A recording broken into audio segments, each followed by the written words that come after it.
তাই রাধারানী আজকে কি করেছে, বেলি অবসান কালে সন্ধ্যার পূর্বে সোনার কলসি কাঁখে নিয়ে আজকে যমুনা বক্ষ মাঝে জল ভরতে গেছে। এদিকে জল ভরতে গেছে ঠিকই, জল ভরা ভরতে ভরতে ভরতে ভরতে এক সময় যখন ঘরে ফিরে এলেন রাধারানী আমার, তার নিজেরই খেয়াল নেই যে তার কাছে যে একটা সোনার কলসি ছিল সেই কলসিটা কিন্তু তার কাছে আর নেই। আর যেই না সোনার কলসি হারিয়ে ঘরে ফিরেছে, সঙ্গে সঙ্গে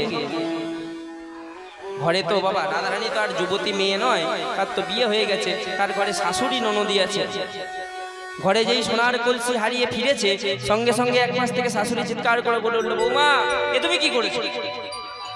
তোমাকে কত সাত করে একটা সোনার কলসি নিয়ে আমি যমুনায় পাঠালাম জল ভরে আনতে, আর তুমি কিনা সোনার কলসি হারিয়ে ঘরে ফিরে এলে, এটা তুমি কি করলে, কেন করলে? তোমাকে বলোটা কি আমার মেয়ে এমনি এমনি বলে গো? কার কথা স্মরণ করতে করতে তুমি এমন কাজ করলে? এইভাবে অপমান করছে, আর রাধারানী নতমস্তকে দাঁড়িয়ে আছে চুপ করে। পাশ থেকে ছুটতে ছুটতে ছুটতে ছুটতে এলো ললিতা। এই দেখুন রাধারানীর পিতা বিশ্বভানু রাজা, তিনি রাধারানীর সুখ দুঃখের কথা ভেবেই 8 জন সখীকে কিন্তু রাধারানীর সাথে সবসময় লাগিয়ে রেখেছিলেন। তারা কারা? ললিতা, বিশাখা, চিত্রা, চম্পকলতিকা, সুদেবী, রঙ্গদেবী, ইঙ্গুরেখা, তুঙ্গবিদ্যা। এই যে 8টি সখী, এই 8টি সখীর মধ্যে আমরা প্রধান প্রধান 2টো সখীর বিবরণ প্রত্যেক লীলার মধ্যে পেয়ে থাকি। একজন হলেন ললিতা আর একজন হলেন বিশাখা। এবার যেই না শাশুড়ি এভাবে বকাবকি করছে, পাশ থেকে ললিতা থাকতে না পেরে ছুটে এসে বলল, মাগো রাধারানী ছোট থেকে তো বড় আদরের মানুষ হয়েছে, বড় আদরের মেয়ে, রাজার মেয়ে, তা আপনি এইভাবে তাকে বকাঝকা করবেন না। আপনার সোনার কলসি হারিয়েছে, কটা লাগবেন বলুন?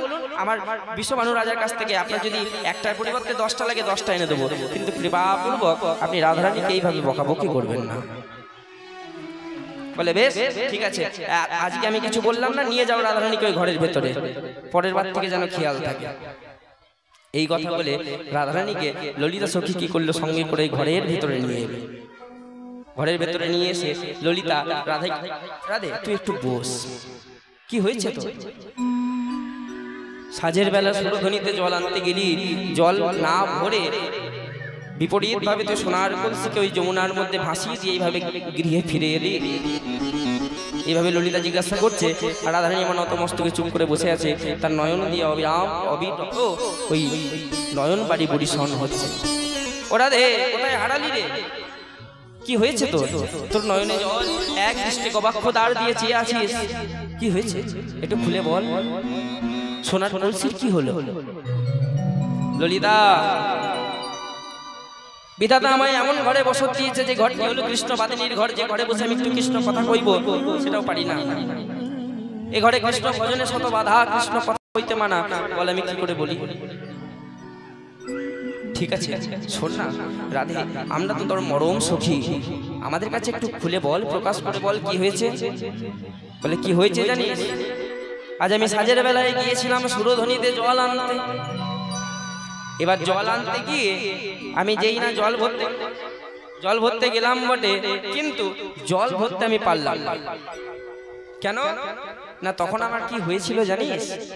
ওই জল ভরতে গিয়ে আমি একটি অপরূপ রূপের মানুষ দেখে আজ ঘরে ফিরলাম।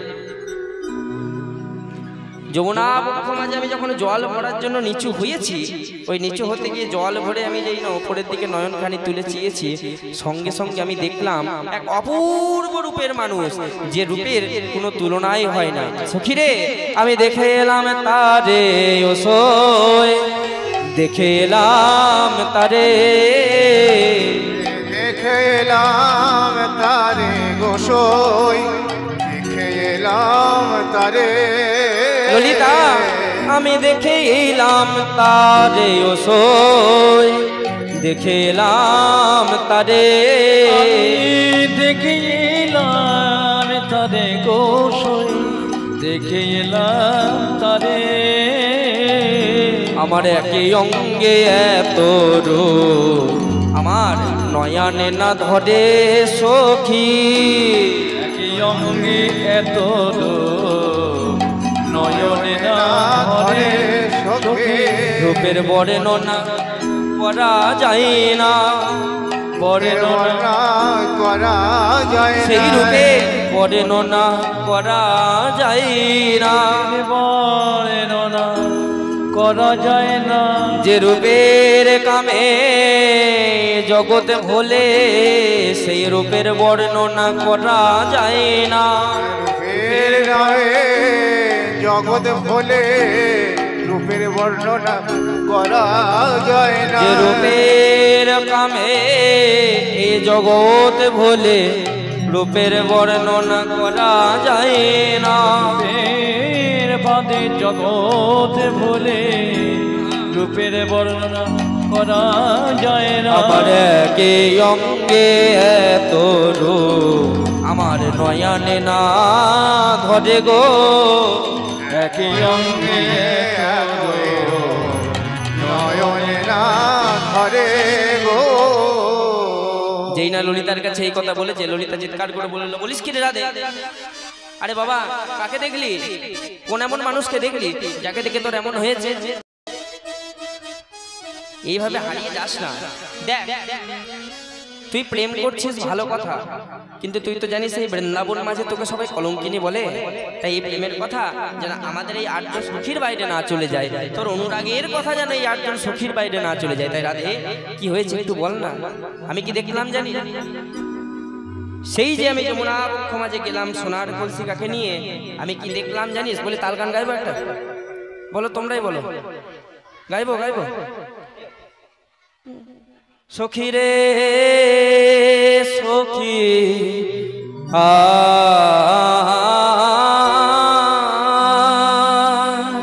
সখী রে আরে কি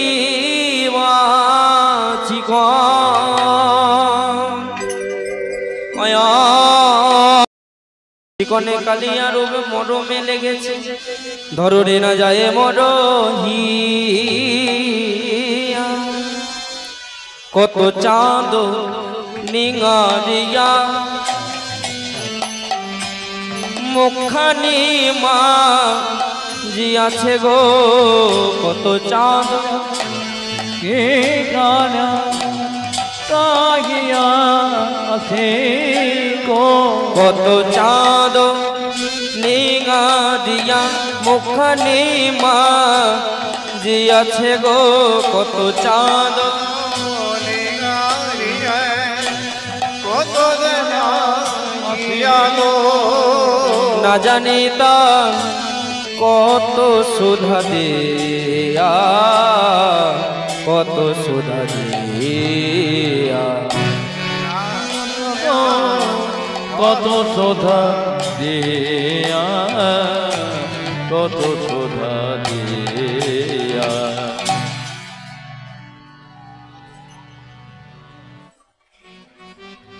হরি বল। চিকনে কালিয়া রূপে মরমে লেগেছে। রাধে, ললিতা, আমার কি হয়েছে জানিস? সেই চিকন কালো রূপ আমার মরমে আঘাত করেছে। জগৎ মাঝে কালো অনেক থাকে, এই জগৎ মাঝে কালো অনেক থাকে, কিন্তু আমার কৃষ্ণ, আমার প্রাণনাথ, আমার প্রাণবধূ, সে কিন্তু হলো চিকন কালা। কালো রূপের মধ্যে দেখবেন আমরা কালো রূপের এমন অনেক পুরুষও দেখতে পাই, নারীও দেখতে পাই, যারা কালো হতে পারে কিন্তু তাদের গায়ে এমন একটা চিকন থাকে যে তাদের দিকে তাকালে আর চোখ ফেরানো যাবে। রাধারানী বলছে, ললিতা রে, আমার প্রাণবধূ এমনি কালো নয়। যারা আমার প্রাণবধূকে শুধু কালো বলে, এমনি কালো বলে, তারা কিন্তু ভালো করে দেখে। যদি তারা ভালো করে দেখতো তাহলে তারা আমার বধূকে কালো বলতে পারতো না, কারণ আমার বধূ হলো চিকন কালো। আর সেই চিকনে কালিয়া রূপ আমার এই মরমে লেগেছে। আর যে মরমে লেগেছে, মরমে অনেক রূপ লাগে বাবা আমাদের, কিন্তু মরমের রূপ লাগার পরে সেই রূপ আমরা একদিন মনে রাখি, দুদিন মনে রাখি, তারপরে কিন্তু আর মনে রাখি না, ভুলে যায়। কিন্তু এই রূপ এমন ভাবে লেগেছে যে ধরনে না যায় মরহিয়া। আর আমার এই যে আমার মন, যে চিত্ত, এটা আনমনা, অন্য মনস্ক, সবসময় যেন তার কথা ভাবছি, সেই রূপ আমার চোখের সামনে ভাসছে। কি দেব তার বর্ণনা? বলে রাধে, ললিতা বলছে, রাধে, বলি শোন না, তুই যে ওই অপরূপ রূপের মানুষকে দেখে আজকে ঘরে ফিরেছিস, তা দেখ তুই যদি তোর মনের গোপন কথা একটু বলতে পারিস আমাদের কাছে, তার বর্ণনা যদি একটু করতে পারিস, তাহলে আমার মানে তোকে বলতে ইচ্ছা করছে যে শোন, যদি বলতে পারিস তাহলে তোর মনে যে জ্বালাটা হয়েছে সেই জ্বালাটা কিন্তু নিভে যাবে। কারণ দেখবেন আমাদের মনে যদি কোনো গোপন কথা থাকে, আমরা অনেক সময় দেখা যায় পিতা মাতাকে বলতে পারি না, কিন্তু বন্ধু বান্ধবী যদি পাশে থাকে তাদেরকে খুব সহজেই বলে দিতে পারি। আর যখন বলে দিতে পারি তখন আমাদের মনের জ্বালা কিছুটা হলেও কমে যায়। তাই রাধে, তুই একবার চেষ্টা কর, যেইভাবে তোর বধূকে তুই দর্শন করেছিস সেইভাবে বিবরণ দেওয়ার। বলে বেশ, আমি তাহলে বিবরণ দিচ্ছি। এবার প্রথম বিবরণটা কি দিলেন দেখুন, কত চাঁদ নিঙারিয়া মুখখানি মাজিয়াছে। কত চাঁদ, জগতের একটা দুটো চাঁদ নয়, জগতের কোটি কোটি চাঁদ। চাঁদকে নিংড়ালে সুধা বেরিয়ে আসে, অমৃত বেরিয়ে আসে। এই বর্ণনা আমরা শাস্ত্রে পাই। দেখবেন আমরা একটা মিষ্টি খাই যার নাম হলো রসগোল্লা। এই রসগোল্লাকে ধরে যদি এইভাবে চেপা যায় তাহলে সেই রসগোল্লা থেকে কি বেরিয়ে আসে? রসগোল্লাকে যদি চেপা হয় তাহলে রসগোল্লা থেকে কি বেরোবে? রস বেরোবে। ঠিক একইভাবে জগতের উপরে আকাশে যে আমরা চন্দ্র দেখছি, এই চাঁদকে যদি কেউ নিংড়ানো হয়, ধরে যদি এইভাবে মোচড়ানো হয়, তাহলে সেই চাঁদ থেকে অবিরাম ধারাতে, অবিরাম গতিতে সুধা ঝরবে, অমৃত ঝরবে। কিন্তু এই জগৎ মাঝে, ত্রিজগৎ মাঝে আমরা যে আকাশে দেখতে পাই একটি চাঁদ। কিন্তু আমার গোবিন্দের রূপের বর্ণনা করতে গিয়ে রাধারানী কি বললো, ললিতা রে, একটা চাঁদ যতটা সুধা দেবে সেই সুধা দিয়ে আমার গোবিন্দের বদন হবে না। তাই কত চাঁদ নিঙারিয়া, গগনের একটা দুটো চাঁদ নয়, কোটি কোটি চাঁদকে নিংড়িয়ে সেই সুধা দিয়ে গোবিন্দের মুখ বানানো হয়েছে। না না না, চাঁদের সুধা দিয়ে গোবিন্দের মুখ নির্মাণ করা অত সহজ নয়। গোবিন্দের যে কালো বরণ, সেই কালো বরণটাকে শুধুমাত্র মার্জনা করা হয়েছে। আমরা যেমন সকালবেলায় উঠে প্রত্যেক দিন দাঁতে পেস্ট দিয়ে দাঁতকে মার্জনা করি। কেন না, দাঁতে যাতে চিকন দেয়, একটা সাদা চিকনটা চিরজীবন যাতে একই থাকে, সমভাবে বজায় থাকে।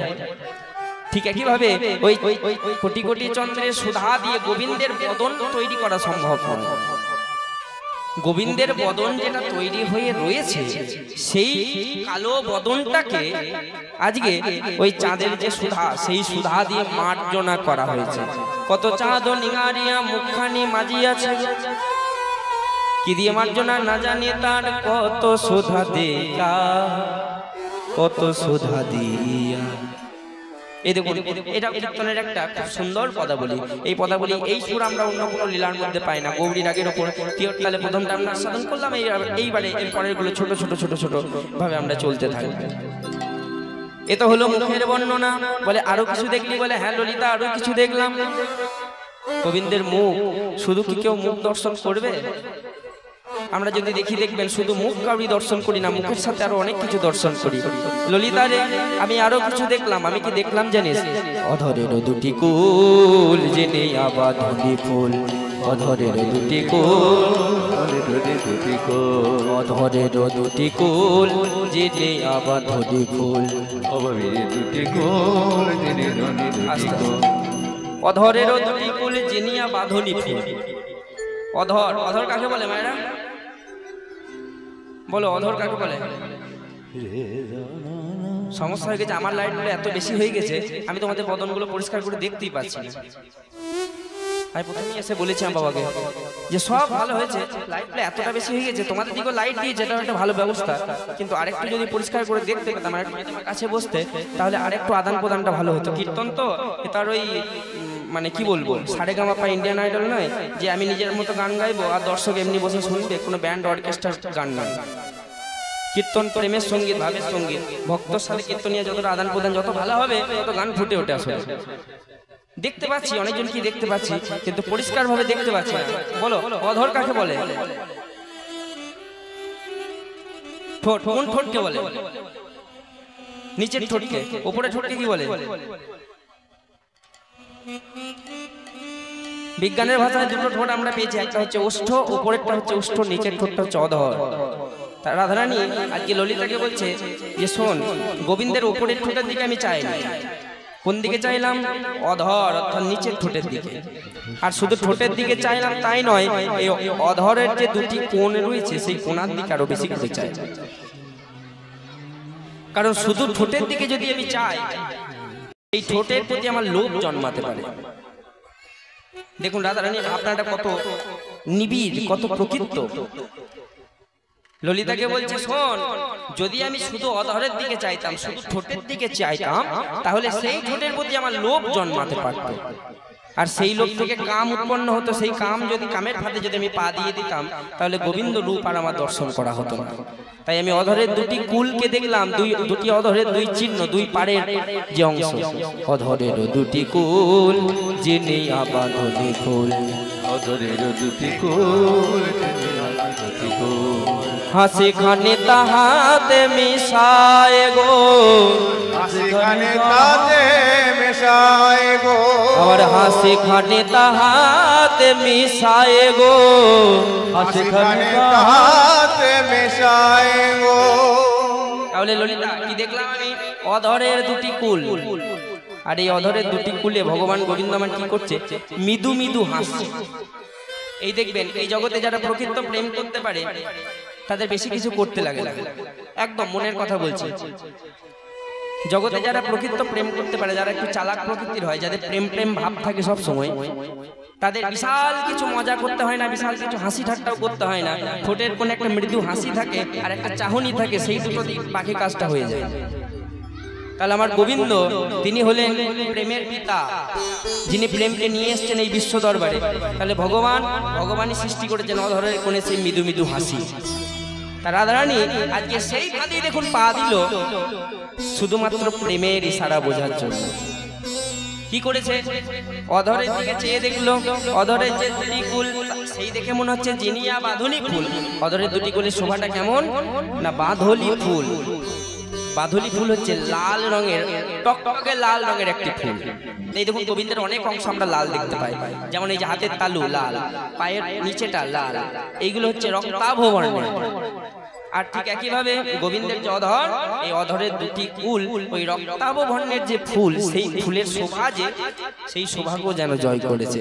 অধরের দুটি কুল যিনি আবাধনি ফুল, অধরের দুটি কুল, ধরে ধরে ধুল, অধরের দুটি কুল যিনি আবাধনি ফুল, অধরের দুটি কুল, ধীরে ধরে ধরে কুল, হাসি খানে তাহাতে মিশায় গো, হাসি খানে তাহাতে মেশায় গো, হাসি খানে তাহাতে মিশায় গো। হাসি খানে তাহাতে মেশায় গো। আবার নবীন মেঘের করে বিঝুরি প্রকাশ করে, নবীন মেঘের করে বিঝুরি প্রকাশ করে।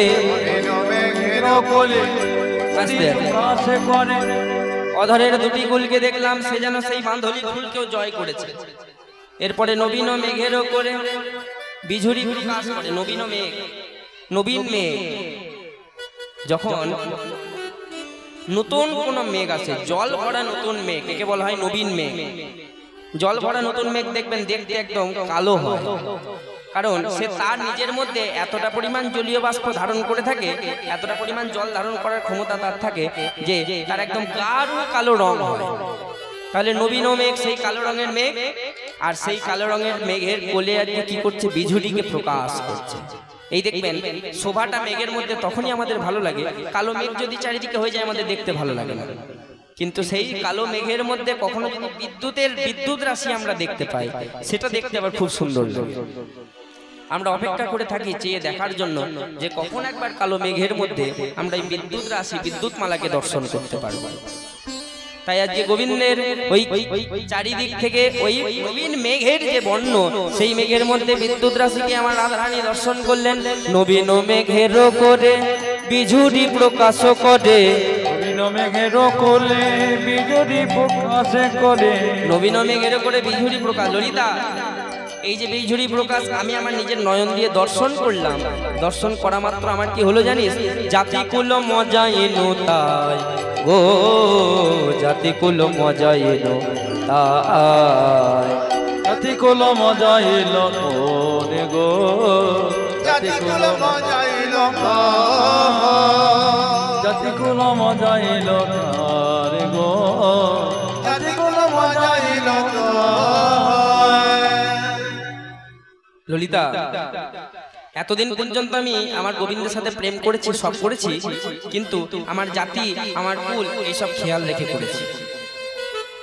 এতদিন পর্যন্ত আমি আমার শাশুড়ি ননদকে ভয় করে প্রেম করেছি, কিন্তু আজকে যখন আমি ওই রূপের নজর দিলাম, ওই রূপের দিকে যখন আমি চাইলাম, সেই অনুরাগ এমন ভাবে প্রকাশ পেল আমার মধ্যে যে কি আমার জাতি কি আমার কুল সেগুলো আমার আর খেয়াল থাকলো না। যেই এই হলো, এরপরে আমার নজর গেল ভগবানের ভুরুর দিকে। ভগবানের যে ভুরু যুগল, এই ভুরু যুগল দেখে কি মনে হলো জানিস? ভুরু যুগ সন্ধান কামের কামানো বানো, গুরু যুগ সন্ধান কামের কামানো, ভুরু যুগ সন্ধান কামের কামানো বানো, গুরু যুগ সন্ধান কামের কামানো। ভুরু যুগ মানে দুটো যে ভুরু রয়েছে, এই ভুরুর দিকে যখনই আমি নজর দিলাম, এই ভুরু যুগ দেখে আমার কি হলো যে কামের ও কামানো বানো,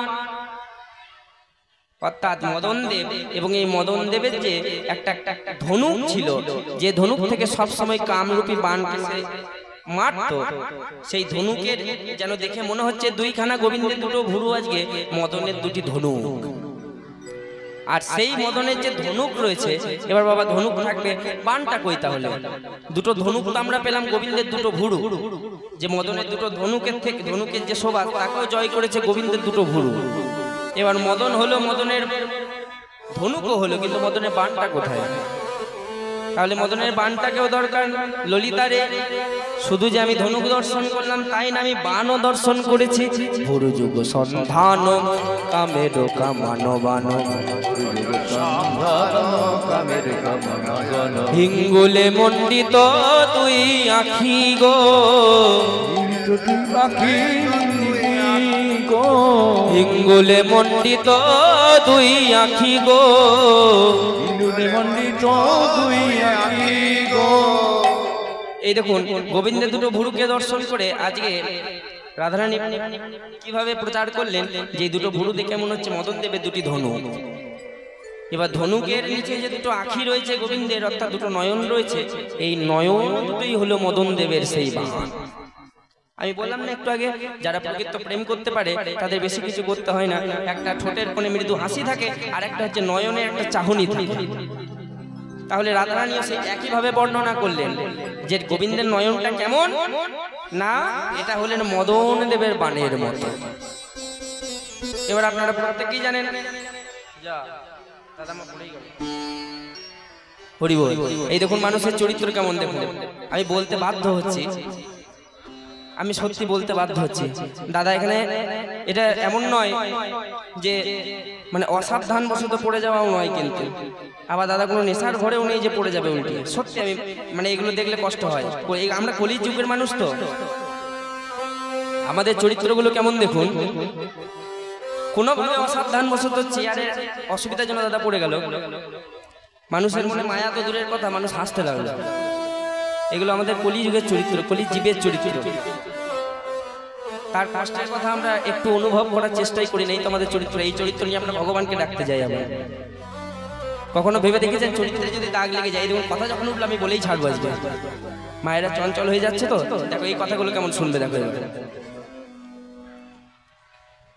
চরিত্রে যদি কোনোভাবে দাগ লেগে যায়, ধরুন স্বামী স্ত্রীর মধ্যে স্বামী হঠাৎ করে পরক্রিয়া প্রেমে ধরা পড়ে গেল, এইবার স্ত্রী সেটা জানতেও পেরে গেল যে আমার স্বামী পরক্রিয়া প্রেম করছে। একবার বলুন তো ভেবে, সেই স্ত্রী তার স্বামীকে আর দ্বিতীয়বার জীবনে কখনো বিশ্বাস করতে পারবে? কেন করতে পারবে না? না, স্বামীর চরিত্রে একটা দাগ লেগে গেছে। এবার যেখানে আমার আপনার মতো সংসারে মানুষের যদি চরিত্রে দাগ লেগে যায়, সেখানে মানুষ মানুষকে বিচার করতে পারে না, মানুষ মানুষকে আর দ্বিতীয়বার বিশ্বাস করতে পারে না। সেখানে ভগবানের সাথে আমাদের, ভগবানের সাথে ভক্ত আমাদের যে এত সুন্দর ভালোবাসা, তা ভক্তের চরিত্র যদি ঠিক না হয়, তাহলে ভগবান আমাদেরকে ভালোবাসা কেন দেবেন? ভগবান আমাদেরকে কেন নিজের করে নেবেন? ভগবান কেন আমাদের কথা ভাববেন? আমরা কি এমন সাধনা করেছি যে ভগবান আমাদেরকে করতে পারে? বা আমরা কি এমন সাধনা করেছি যে আমরা নিজেরা ভগবানকে স্মরণ করতে পারি, তথাপি আমরা দেখবেন ভগবানকে স্মরণ করেছি? কেন বলুন তো?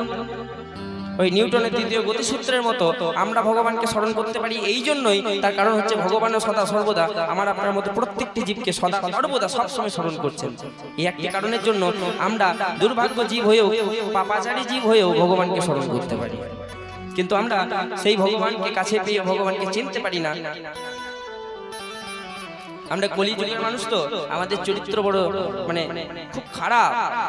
আর যত দিন যাচ্ছে বাবা, মহাপ্রভু আগেই বলে গেছিলেন যে কলিযুগে ধৈর্য শক্তি দিন দিন অনেক কমে যাবে, তারা এই সাহিত্যের মধ্যে, এই ভগবানের মধ্যে ডুবে থাকবে।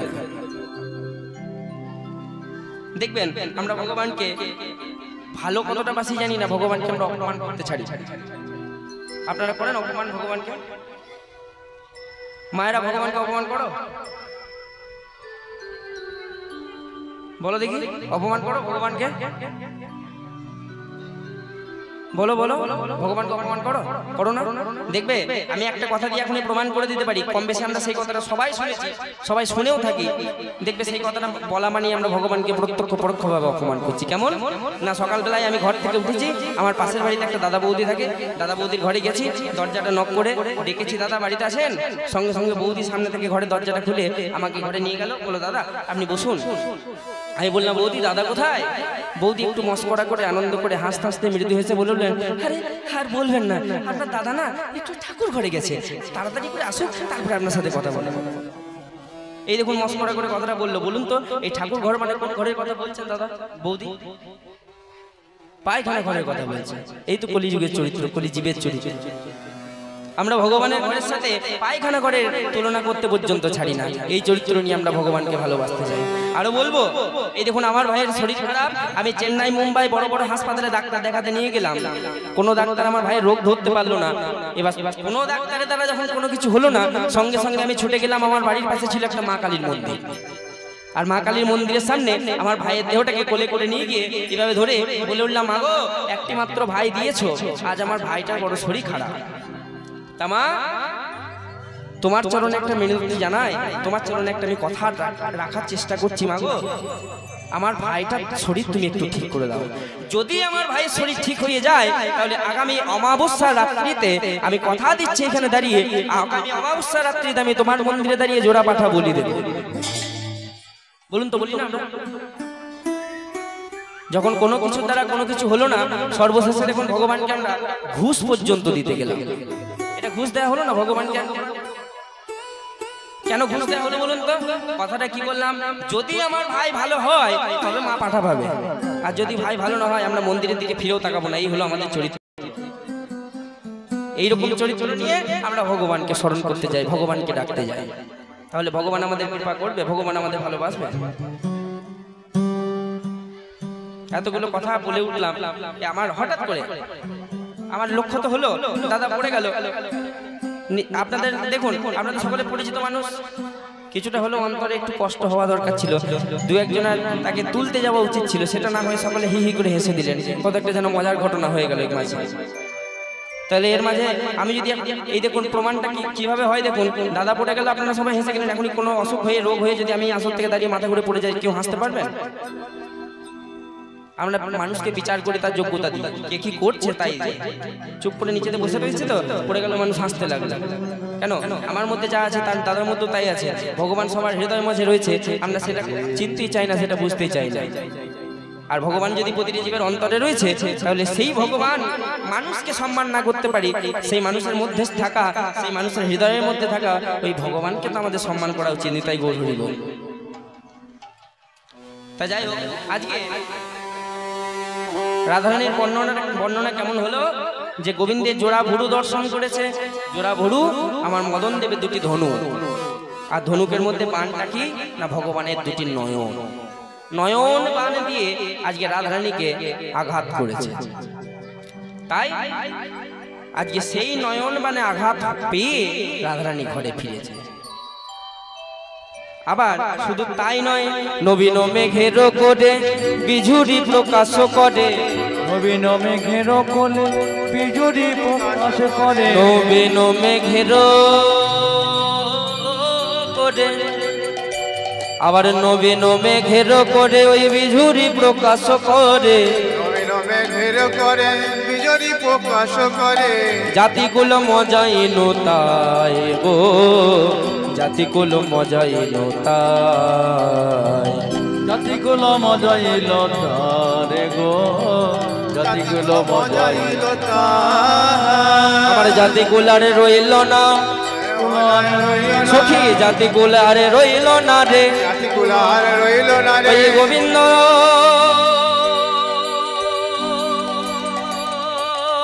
রূপে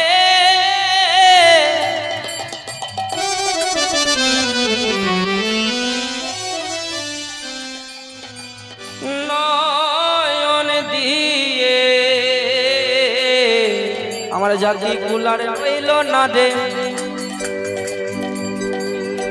গোবিন্দ রূপে নয়ন দিয়ে জাতিকুলার রইল না রে, ওই গোবিন্দ রূপে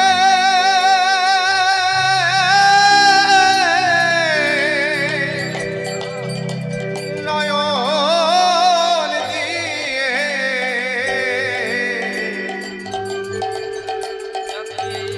জাতিকুলার রইল না রে। আমি জাতিগুলো মজাই তাই গো, জাতিগুলো মজাই তাই, জাতিগুলো মজাইল না রে গো, জাতিগুলো মজাইল না। এতদিন পর্যন্ত আমার মান ছিল, আমার গুরু গৌরব ছিল, আমার জাতি ছিল, আমার কুল ছিল ললিতা, কিন্তু এতদিন আমি গোবিন্দের সাথে প্রেম করেছি, কিন্তু আজকে যে নয়ন দেখে এলাম, সেই নয়ন সেই রূপ দেখে আমার জাতি বলতে আর কিছু থাকলো না, আমি সব কিছু দিয়ে দিলাম গোবিন্দ চরণে। গোবিন্দ আমি আজ থেকে তোমার হলাম আর তুমি আমার হলে, এই বলে গোবিন্দ চরণে নিজেকে সমর্পণ করে দিলাম। আমি তো গোবিন্দকে দেখছিলাম, এই দেখতে দেখতে দেখতে দেখতে হঠাৎ করে কি হলো জানিস, গোবিন্দ তখন কি করলো, অরুণ নয়ন কোণে চাইয়া ছিল আমা পানে, নয়নে ছায়া ছিল আমার পানে, অরুণ নয়ন কোণে চাইয়া ছিল আমা পানে, অরুণ নয়ন পানে চাইয়া ছিল আমার আমি সেই হইতে শ্যাম রূপ দেখি, সেই হইতে শ্যাম রূপ দেখি, সেই হইতে সমগুণ দেখে, সেই হইতে শ্যাম রূপ দেখে। এতক্ষণ পর্যন্ত ললিতা রে আমি গোবিন্দকে দর্শন করছিলাম, গোবিন্দের সব কিছু আমি দর্শন করছিলাম। এইবারে একা একা প্রেম করা যায় সেটা কিন্তু হয় না। আমি গোবিন্দকে দর্শন করলাম, আমার নিজের মনে ভালো লাগলো, গোবিন্দ যদি আমায় ঘুরিয়ে দর্শন না করতো তাহলে আমি ঘরে এসে 2-4 দিন পর কিন্তু সেই রূপ ভুলে যেতাম, কিন্তু সেই রূপ আমার হৃদয়কে দংশন করলো তখনই যখন আমি তো দর্শন করছিলামই, আমি দর্শন করতে করতে হঠাৎ গোবিন্দ নয়নে যখন আমার নয়ন গেল, দেখি গোবিন্দও তো আমার দিকে চেয়ে আছে। রাধে সে কি রে, বলে ওই ঘাটে অন্য কেউ ছিল নাকি? এই দেখুন ললিতার চিন্তা হচ্ছে পাশ থেকে, ওরে ওরা রে ওই ঘাটে তোদের যখন এইসব কলাকীর্তি চলছে ঘাটে কি অন্য কেউ ছিল? বলে না ললিতা, ঘাটে অন্য কেউ ছিল না। বলে ভাগ্যিস ছিল না, লোকে তো এমনি তোকে কলঙ্কিনী বলে, তারপরে এইভাবে নয়নে নয়নে মিলন যদি আরো দেখে নেয় তাহলে না জানি কত না আরো কলঙ্ক ছড়াবে, কলঙ্ক রটাবে বৃন্দাবনের মাঝে। ওরে ললিতা সবই তো হলো, কিন্তু সব ঠিক ছিল, আমি রূপ দর্শন করলাম, রূপের বর্ণনা করছি ঠিকই, গোবিন্দ কেন চাইলো বলতে পারিস মরম সখী রে? ওরে ও ললিতা, আমি চাইলাম পর্যন্ত ঠিক ছিল, আমার প্রাণবধূ আমার দিকে কেন চাইলো? গোবিন্দ চাইলো আমার দিকে, বলি তো আমার হৃদয় এইভাবে দংশিত হয়ে গেল, আমার এখন আর কিছু যে ভালো লাগে না। শুনি গোবিন্দের সেই নয়নটা, গোবিন্দ তার অরুণ নয়ন, অরুণ নয়ন কোণে চাইয়া ছিল আমা পানে, অরুণ নয়ন পানে চাইয়া ছিল আমার পানে, আমি সেই হইতে শ্যাম রূপ দেখি, সেই হইতে শ্যাম রূপ দেখি, সেই হইতে শ্যাম রূপ দেখে, সেই হইতে শ্যাম রূপ দেখে। যেই না গোবিন্দ আমার দিকে চেয়েছে সেই তখন থেকে আমি শ্যাম রূপের দিকেই, জানো আমার অন্তর মাঝে যেন আমি শ্যাম রূপকেই দেখছি।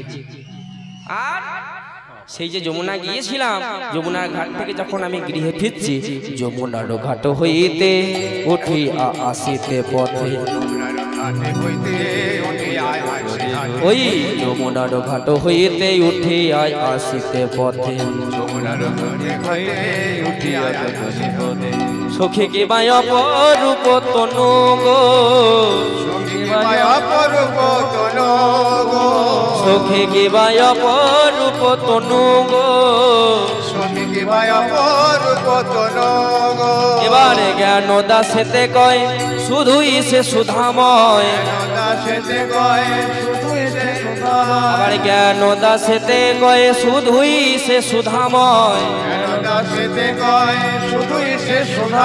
ওই গোকুলে নন্দের বালা কানো, গোকুলে নন্দের বালা কানো, ওই গোকুলে নন্দের বালা কানো, গোকুলের নন্দ বালা কানো। পাশ থেকে জ্ঞানদাস পদকর্তা তিনি বলে দিলেন যে আমার গোবিন্দ, রাধারানী ললিতাকে বলছে, ললিতারে এই যে গোবিন্দকে আমি দর্শন করলাম চারিদিক থেকে, বিশ্বাস কর প্রথমে আমি তো তার মস্তক দর্শন করেছিলাম, সেই মাথা দর্শন করতে করতে আমি চরণ পর্যন্ত এলাম, কিন্তু একবারের জন্য আমার এটা মনে হয়নি যে আমার গোবিন্দের মস্তকটা দেখতে সুন্দর, চরণটা দেখতে খারাপ। ললিতাকে ডেকে বলছে, ললিতা দেখ না কেমন আমার সেই প্রাণনাথ, কত সুন্দর সে রূপের মানুষ, তার নয়ন খানি দেখতে আমার যতটা মনে ভালো লাগছিল, তার চরণের একটা আঙুল দেখতে আমার ততখানি ভালো লাগছিল। পাশ থেকে জ্ঞানদাস তিনি বলে উঠলেন পদকর্তা যে রাধে ভালো লাগলো না কেন? গোবিন্দ তার নয়নটা সেটাও তো গোবিন্দেরই, চরণটা সেটাও তো গোবিন্দেরই। এই দেখবেন বিয়েতে যখন তত্ত্ব যায়, তত্ত্ব যাওয়ার সময় দেখবেন ওই সন্দেশের অনেক রকম আমরা পুতুল দেখতে পাই, সন্দেশের বর বউ যায়, সন্দেশে প্রজাপতি যায়। এইবার কখনো কখনো যদি সময় সুযোগ হয় দেখবেন সন্দেশের যে বর বউটা থাকে খেয়ে দেখবেন, প্রথমে একটু মাথার অংশ কেটে খেয়ে দেখবেন, কখনো আবার তারপরেই একটু পায়ের অংশ খেয়ে কেটে দেখবেন। বলুন তো মাথাটা মিষ্টি লাগবে, পাটা তেতো লাগবে, তা কি হবে? তা তো হবে না। তার কারণ ওই পুতুলের পুরো অঙ্গটাই ওই সন্দেশ দিয়েই তৈরি, তাই পুরোটাই মিষ্টি লাগবে। ঠিক একইভাবে জ্ঞানদাস পদকর্তা পাশ থেকে বলে দিলেন, যাহা যে প্রাণ গোবিন্দ তার পুরোটাই তো সুধাময়, পুরোটাই যে অমৃত দিয়ে সুধা রস দিয়ে তৈরি, তাহলে রাধে যে জায়গাটা দর্শন করবে সেটাই তোমার অন্তরে বিধবে। তাই জ্ঞানদাসেতে কয় শুধুই সে সুধাময়, জ্ঞানদাসেতে কয় শুধুই সে সুধাময়, গোকুলে নন্দের বালা কানো, গোকুলে নন্দের বালা কানো, গোকুলে নন্দের বালা কানো, গোকুলের নন্দ বালা কানো। এই দেখুন কত সুন্দর করে রাধারানী ললিতার কাছে গোবিন্দের রূপের বর্ণনা করছেন। জয়নিতাই। যাই হোক, একটা কমার্শিয়াল ব্রেক নিয়ে নিই। দেখবেন টিভিতে ভালো ভালো সিরিয়াল, ভালো ভালো সিনেমা দেখতে গেলে তার মাঝে মাঝে একটা করে ওই কোলগেট, ব্রাশ এইসব একটু দেখতে হয়, একটু অ্যাডভার্টাইজ দেখতে হয়। কেন? তার কারণটা হচ্ছে ওই অ্যাড কোম্পানিগুলো যদি স্পন্সরই না করতো তাহলে এত ভালো সিরিয়াল, এত ভালো সিনেমা আমরা দেখতে পারতাম না। ঠিক একইভাবে আমরা যেখানে গান করতে এসেছি আমাদেরকে স্পন্সর করেছে কিন্তু এই দাদারা, কীর্তন কমিটি। বলে না 3 পাগলে হয় কীর্তন, তাহলে আমি যদি 1 পাগল হই, আপনারা যদি 1 পাগল হন, আরেক পাগল কিন্তু কীর্তন কমিটি, কারণ তারা ছাড়া এই উদ্যোগ নেওয়া সম্ভব নয়। আমরা গান করতে আসি, মজা করে গান করি, ঠিক আছে? আপনারা গান শুনতে আসেন, আপনারা আনন্দ করে বাড়ি চলে যান। মাঝখান থেকে সব দায়িত্বটা কাদেরকে নিতে হয় বলুন? দিয়ে দেওয়া যায়। তা যাই হোক, একটা কীর্তন কমিটি চালাতে গেলে নতুন করে বলার কিছু নেই, প্রচুর খরচ, প্রচুর সময় সাপেক্ষ, ব্যয়বহুল ব্যাপার। তা আমার কমিটি দাদারা আপনাদের কাছে যাবেন, আপনারা যে যতটা পারবেন ভগবানের সেবার জন্য দান করবেন। জানবেন দান কখনো বৃথা যায় না। আমার দ্রৌপদী ভগবানকে শাহ কর্ণজল দিয়েছিল বলে ওই বস্ত্রহরণের যে সভা, সেই সভাতে গোবিন্দ আমার শত শত শত কোটি বস্ত্র দিয়ে দ্রৌপদীর লজ্জা নিবারণ করেছিলেন। তা যাই হোক, আপনাদের কাছে যার কাছে যতটা আছে দাদারা যাবেন, আপনারা অবশ্যই প্রাণ মন ভরে সেবা করবেন। জানবেন এই দান ভগবানের শ্রীচরণে তোলা থাকে। রাজা হরিশ্চন্দ্র, আমি একটা গল্প বলি ছোট্ট করে। রাজা হরিশ্চন্দ্র গোটা জগতের মানুষকে দান করেছিল, কিন্তু ভগবানের উদ্দেশ্যে কোনোদিন কিছু দান করেনি। প্রামাণ্য বিষয় জগতে রাজা হরিশ্চন্দ্র জগতের মানুষকে সবকিছু দান করেছিল, কিন্তু স্বয়ং ভগবানের সেবার জন্য কোনোদিন কোনো কিছু দান করেনি। যার জন্য তার যাওয়ার সময়ে তার নিজের কাছে একটা কানা কড়ি পর্যন্ত ছিল না। ঘাটে যে পার হবে, তার ছেলে বউকে নিয়ে ঘাটে যে পার হবে, তার ঘাটে পার হওয়ার জন্য মাধব যে পারি ঘাটের, তাকে একটা দেওয়ার মতো খানা করি পর্যন্ত ছিল না। তাই যে যতটা পারবেন ভগবানের নিমিত্তে ভগবানের সেবায় আপনারা দান করবেন। তো যাই হোক, আজকে এই দেখুন রাধারানী কৃষ্ণ রূপে নয়ন দিয়ে কৃষ্ণ রূপকে নিজের অঙ্গে ধারণ করে আজকে ললিতার কাছে এত সুন্দর করে কৃষ্ণ রূপের বর্ণনা করলেন। কিন্তু ললিতা জিজ্ঞাসা করছে, আচ্ছা গোবিন্দের রূপ যে তুই দর্শন করলি যমুনা বক্ষ মাঝে, তাহলে সেই রূপটা তুই ধরার চেষ্টা কেন করলি না? একটু তো চেষ্টা করতে পারতিস, তোর হাতের কাছেই তো ছিল। যদি একটু চেষ্টা করতিস তাহলে সেই রূপটা তুই ধরতে পারতিস। আর যদি ধরতে পারতিস তাহলে এই যে তোর এখন কষ্টটা হচ্ছে, এই কষ্টটা হতো না, তাই না? তাহলে রাধে তুই ধরার চেষ্টা করিসনি? বলে, শোন না ললিতা, আমি অনেক ধরার চেষ্টা করেছিলাম, কিন্তু আমি না ধরতে পারিনি। বলে, কি করে চেষ্টা করেছিলি? বলে, আমি কি করেছিলাম জানিস? আমি একা কুম্ভ কাঁখে করি ওই যমুনাতে জল ভরে, একা কুম্ভ কাঁধে করে যমুনাতে জল ভরে।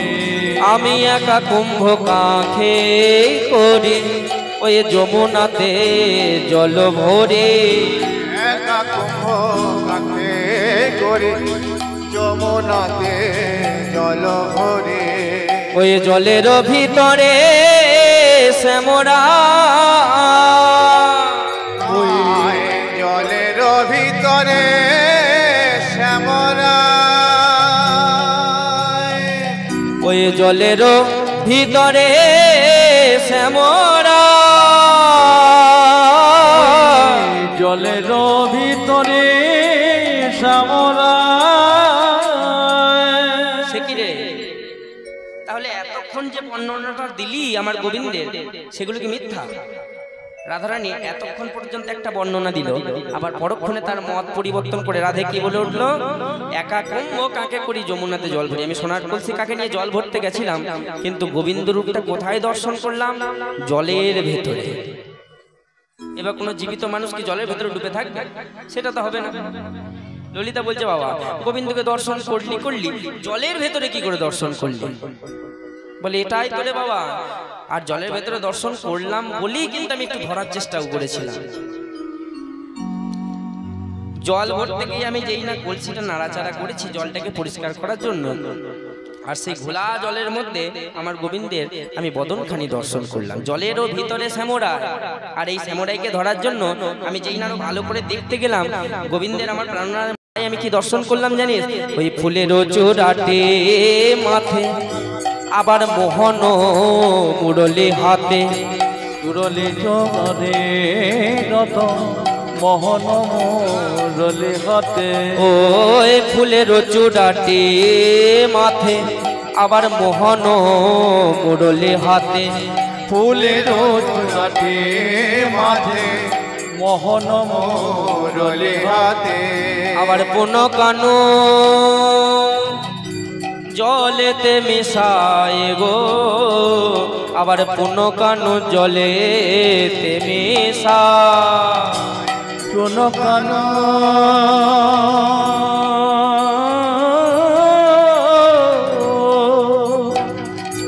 জলেতে মিলায় গো, কোন কান জলেতে মিলায়। আমি কি দর্শন করলাম গোবিন্দকে? যেই না আমি ভালো করে দেখতে গেলাম জলের মধ্যে, দেখলাম আমার প্রাণনাথের মাথায় একটা রয়েছে ফুলের চূড়া, আর তার হাতে রয়েছে মোহন মুরলি। এবার জলের মধ্যে যদি আমরা কেউ হট করে গিয়ে জল ভরতে গিয়ে জলের ভেতরে যদি এইভাবে ছায়া দেখতে পাই, দেখবেন আমরা সেই ছায়াকে একটু ধরার চেষ্টা করি। আর যেই না ললিতারে আমি ওই ছায়াটাকে ওই ধরতে গেলাম, নিজের হাত দিয়ে ধরতে গেলাম, আমি দেখলাম গোবিন্দের ওই রূপটা কি হলো জানিস? আজ পুন কানো জলেতে মিশায় গো, আজ পুন কানো জলেতে মিশায়, মন কালো জলেতে মিশায় গো, মন কালো জলেতে মিশায়।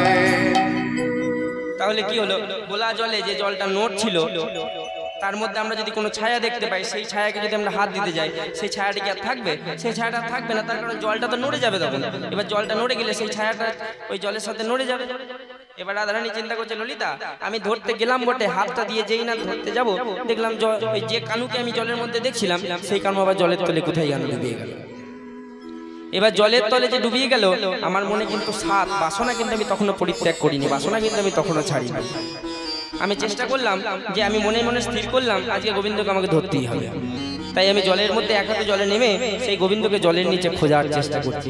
আর এই খোঁজার চেষ্টা করে আমি কি করলাম জানিস, বলে অনেক প্রবন্ধ করি আমি ধরিবারে চাই হরি, কত করি বলি ধরি যায় হরে। আমি অনেক প্রবন্ধ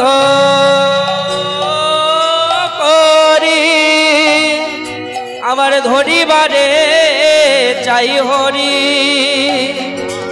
অনেক করে বলি যায় হরে। রাধারানী কি করছে, অনেক প্রবন্ধ ললিতা।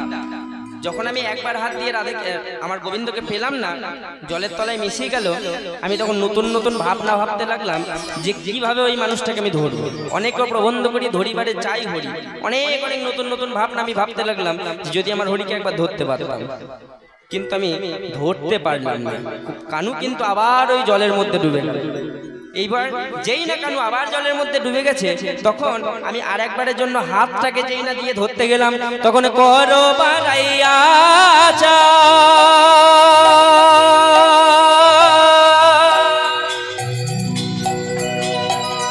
আমি আরি না দেখিতে পা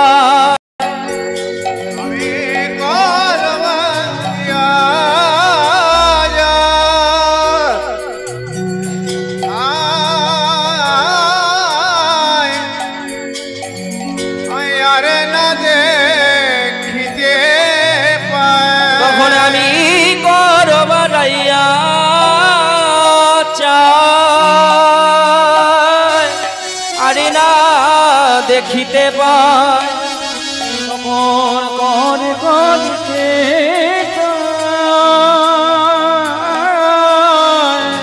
আরে না দেখিতে পায়। আমি আকুল হইয়া জলেতে ডুবিনু, আকুল হইয়া জলেতে ডুবিনু, আকুল হইয়া জলে ডুবিব, আকুল হইয়া জলে ডোবে। অনেক চেষ্টা তো করলাম কিন্তু আমি গোবিন্দকে ধরতে পারলাম না জানিস ললিতা। সব চেষ্টা বিফল হওয়ার পরে আমি আমার হাত দুটোকে বাহু দুটোকে প্রসার করে জলের ভেতরে প্রবেশ করালাম ঠিকই, কিন্তু পর বাড়ানোর পরও আমি গোবিন্দকে ধরতে পারলাম না। আর যখন ধরতে পারলাম না, এই দেখ আমি তো হাঁটু জলে নেমেছিলাম, এবার গোবিন্দকে জলের তলায় ধরবো বলে আমি কিন্তু আরো জলে নেমেছিলাম। এই জলের গভীরে আমি যখন হাত বাড়িয়ে ধরতে গেলাম, গোবিন্দকে তো পেলামই না, উল্টিয়ে ওই জলের মধ্যে আমি আবার পড়ে গেলাম। এবার জলে আমি ডুবেও গেলাম, আমার গোবিন্দকে লাভ করা হলো না। ভাবা আমার অবস্থাটা কেমন। আমি জলে ডুবে গেলাম, আমার নিজের ক্ষতি হয়ে গেল। কেন? ভগবানকে ডাকার জন্য, প্রাণনাথকে লাভ করার জন্য আমি এই চেষ্টা করেছিলাম, কিন্তু শেষ পর্যন্ত আমার ক্ষতি সাধন হয়ে গেল, আমার ভগবানকে পাওয়াও হলো না।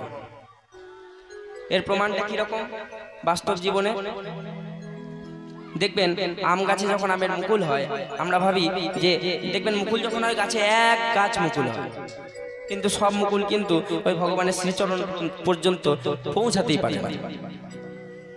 সব মুকুলের এমন ক্ষমতা হয় না, এমন ভাগ্য হয় না যে তারা আম রূপে ফল রূপে ভগবানের শ্রীচরণ পর্যন্ত পৌঁছাতে পারে। দেখা যায় মুকুল হওয়ার পরে কোনো এক কালবৈশাখী ঝড়ে সে অর্ধেক মুকুল ঝরে পড়ে গেল। তারপরে কোনো অ্যাসিড স্প্রে করতে গেলে ওই স্প্রের ফলাফল রূপে আমরা দেখতে পাই অর্ধেক মুকুল আরো ঝরে পড়ে গেল। এইভাবে ঝরতে ঝরতে ঝরতে ঝরতে দেখা যায় যে একটা মুকুলের মধ্যে, একটা মুকুল ঝড়ের মধ্যে, সেই মুকুল ঝাড়ে মোটামুটি 20 থেকে 22খানা আম ধরার ক্ষমতা থাকে। তার জায়গায় আমরা দেখতে পাই এক একটি মুকুলের ডালের মধ্যে 2 থেকে 3টি আম থাকে শেষ পর্যন্ত। এইবার এত কিছুর সাথে লড়াই করে শেষ পর্যন্ত যে আমগুলি থাকতে পায় তাদের মধ্যে কোনো আমের চরণ ভগবানের চরণ, সব আমের কিন্তু প্রাপ্তি হয় না, কোনো আম বাজারে বিক্রি করা হয়, সেই আম কিন্তু আমরা মানুষরাই নিজেরা কেটে খেয়ে নিই। এবার তার মধ্যে কোনো সাধু বাবাজি যদি কৃপা করে কোনো আমকে নিয়ে যায় ভগবানের শ্রীমন্দিরে নিয়ে গিয়ে ভগবানকে যদি একটু সেবা লাগায় তবে সেই আমের প্রাপ্তিটা পরিপূর্ণ হবে। সবার প্রাপ্তি কিন্তু পরিপূর্ণ হয় না, এর কারণ হচ্ছে, এর একটা বড় কারণ হচ্ছে মানুষের নিজের মনের ধৈর্য। ধৈর্যের জন্য বারবার আমরা বলি, কারণ আমাদের নিজেদের ধৈর্য তো নেই, আমরা অপরকে আবার পরীক্ষা করতে যাই ধৈর্য দ্বারা। আমাদের নিজেদের মধ্যে এতটুকু পর্যন্ত ধৈর্য নেই, আর ধৈর্য ছাড়া ভগবানকে লাভ করা যায় না।